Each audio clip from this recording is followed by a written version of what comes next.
Hey everybody, looks like we've got a little break in the rain, so I figured I'd run over a couple things that you might want to check out at your house before we have our next storm, because we're probably going to have a pretty wet season this year. So here's a few things for you to look for and some stuff to keep in mind.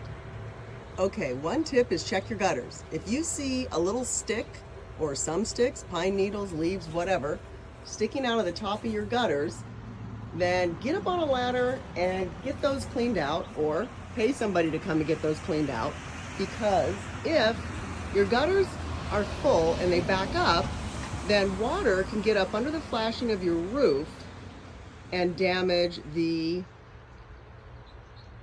OSB or plywood or whatever it is underneath your roof. So you want to make sure that your gutters are totally clear. I did ours a couple months ago, so we're in good shape. But that little pine needle, that guy, he's a telltale sign. So if you see a bunch of those, you definitely need to get up there and deal with it. Another thing you should do is check your drains. So for instance, this guy here you can see is broken. So he's just a standard, I'd have to measure him, but I think it's just 3 inches. And he just comes right out. So you can go to the store, Ace or whatever, Lowe's, Home Depot, and just buy a new one of these, okay? Let me get him back in here real quick. Okay, that way, because since he's broken, you know, larger things can get down in the drainage pipe and cause a blockage. And also, you want to check for ponding. So if you have a drain like this, usually there's going to be concrete that's going to swale down into it. And if you see standing water there, it's one thing if it's pouring and there's standing water, but you want to notice if it's happening over an extended period of time, or if it's still there after it rains, you've really got an issue. So pay attention to that and see about having somebody come in to snake that drain if you're having standing water, because that's definitely never a good thing, and obviously indicates a block down the line. A couple other things may be obvious, but I'll put them out there anyway. Make sure when you know a storm is coming that you turn off your sprinkler timer.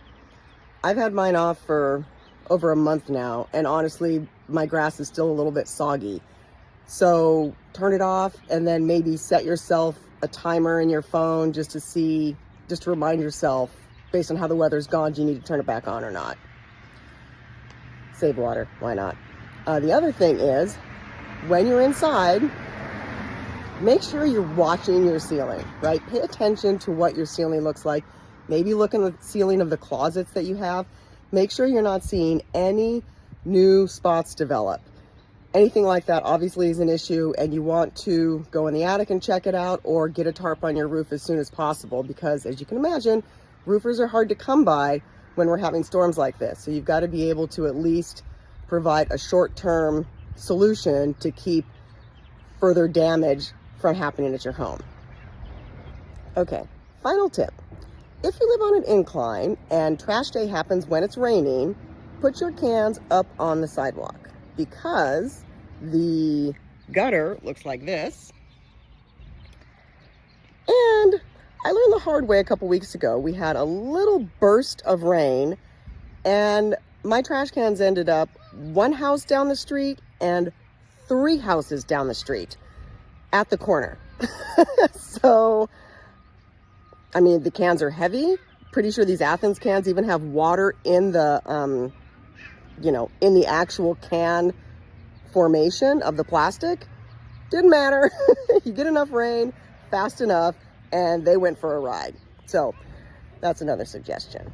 Anyway, I hope this is helpful. Maybe now that we've got a little bit of sun, you'll hop out there and just take a peek at your house and help safeguard your greatest investment.